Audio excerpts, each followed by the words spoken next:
नाज़िर तव्हां खे अपडेट कंदासीं। कराची जे गुलशन इकबाल वारे इलाइक़े में बाहि लॻण सबबि सड़ी ज़ख़्मी थियल ठकराठे वासी अलाह वराए मंगरियो अस्पताल में फोत थी वियो आहे। नाज़िर तव्हां खे ॾुखो ईंदड़ ख़बर ॾियूं पिया। 2 ॾींहं अॻु गुलशन इकबाल वारे इलाइक़े में अपार्टमेंट जे बेसमेंट में बाहि लॻी वई हुई। बाहि लॻण सबबि ठकराठे वासी 3 भाइरनि समेत 4 ॼणा ज़ख़्मी थी पिया हुआ। तव्हां खे नाज़िर अफ़सोसनाक ख़बर ॾियूं पिया। कराची जे गुलशन इकबाल वारे इलाइक़े में बाहि लॻण सबबि ज़ख़्मी थियल ठकराठे वासी अलाह वराए मंगरियो अस्पताल में फोत थी वियो आहे।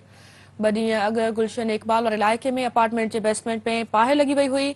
बाहि लॻण सबबि ठकराठे वासी 3 भाइरनि समेत 4 ॼणा ज़ख़्मी थी पिया हुआ। नाज़िर तव्हां खे ॿुधाईंदा हलूं त ठकराठे वासी अलाह वरायो मंगरियो अस्पताल में फोत थी वियो आहे।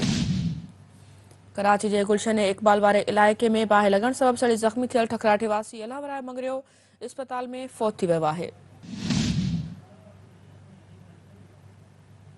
2 ॾींहं अॻु गुलशन इकबाल वारे इलाइक़े में अपार्टमेंट जे बेसमेंट में बाहि लॻी वई हुई। बाहि लॻण सबबि ठकराठे वासी 3 भाइरनि समेत 4 ॼणा ज़ख़्मी थी पिया हुआ। नाज़िर तव्हां खे अफ़सोसनाक ख़बर ॾियूं पिया। कराची जे गुलशन इकबाल वारे इलाइक़े में बाहि लॻण सबबि सड़ी ज़ख़्मी थियल ठकराठे वासी अलाह वराए मंगरियो अस्पताल में फोत थी वियो आहे।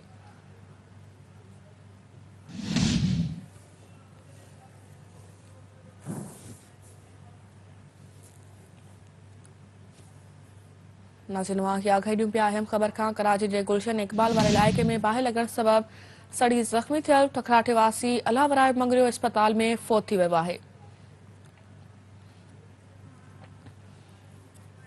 2 ॾींहं अॻु गुलशन इकबाल वारे इलाइक़े में अपार्टमेंट जे बेसमेंट में बाहि लॻी वई हुई।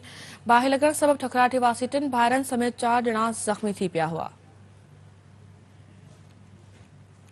कराची जे गुलशन इकबाल वारे इलाइक़े में बाहि लॻण सबबि सड़ी ज़ख़्मी थियल ठकराठे वासी अलाह वराए मंगरियो अस्पताल में फोत थी वियो आहे।